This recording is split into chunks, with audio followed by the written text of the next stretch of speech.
Hi friends, அனைவருக்கும் வணக்கம். நான் உங்கள் எஸ்எஸ்ஆர் ராஜேஷ் பேசுகிறேன். இன்றைக்கி பார்த்தீங்கன்னா நம்ம ஜல்லியும் மண்ணும் நம்ம என்ன ரேஷியோவில் போடுறது நம்ம இப்போ வீடியோ போட்டிருக்கோம். இதில் நம்ம ஜல்லி நம்ம அதிகமாக போட்டால் எப்படி நம்மளுக்கு இந்த ஜல்லி மிக்சிங்கில் தெரியுன்றதாங்க இந்த வீடியோ. இங்கே பாருங்கள், நம்ம பீமுக்கு ஜல்லி போடுறோம். இதில் ஜல்லி நம்மளுக்கு அதிகமாகிடுச்சு. ஜல்லி அதிகமானதுனால எப்படி நம்மளுக்கு இது போல் இருக்குது. இதுபோல் நம்ம அதிகமாக போட்டால் என்ன ப்ராப்ளம் வரும்னா, அவுட்ரு ஃபினிஷிங் உங்களுக்கு கிடைக்காது. அதேமாரி மேசன் நம்மளுக்கு லெவலிங் பண்ணுறதுக்கு நம்ம கொஞ்சம் இதாக இருக்கும், கஷ்டமாக இருக்கும். அதனால் தயவுசெய்து யாரும் ஜல்லி அதிகமாக போட்டு இதுமாரி பண்ணாதீங்க. தயவுசெய்து பில்டிங்கில் கரெக்டான ஒரு ரேஷியோவில் ஜல்லியும் மண்ணும் போடுங்க. அளவு பாண்டு இருக்குன்னா அதை கரெக்டாக போடணும். இந்த தவறு எப்போ நடக்குதுன்னு பார்த்திங்கன்னா, நம்ம வாடகை மிஷின் ஓட்டுற மாதிரிங்க மிக்சர் மிஷின் வெளியாளுங்க போகிறாங்களோ அவங்க போடக்குள்ள இது போல் கவுண்டிங்கில் விட்டுடுவாங்க. அதுபோல் விட்டக்குள்ளே இது போல் ஒரு பிரச்சனை நம்மளுக்கு வரும். அவங்க ஒரு நாள் போட்டுட்டு போயிடுவாங்க. ஆனால் மறுநாள் நம்மளுக்கு ஓப்பன் பிரிக்கக்குள்ளே தான் இந்த பிரச்சனை இருக்கும்.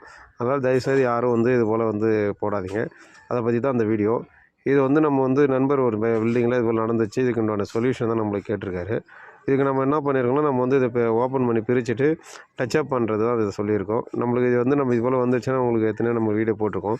அந்த டச்சப் கண்டிப்பாக கெமிக்கல் ஆட் பண்ணி தான் நம்ம இந்த வீடியோ நம்ம போட்டுக்கிறோம்.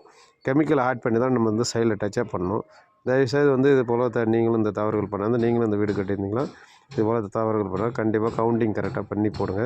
வீடியோ பிடிச்சிருந்தால் கண்டிப்பாக சப்ஸ்கிரைப் பண்ணுங்கள், லைக் பண்ணுங்கள், கமெண்ட் பண்ணுங்கள்.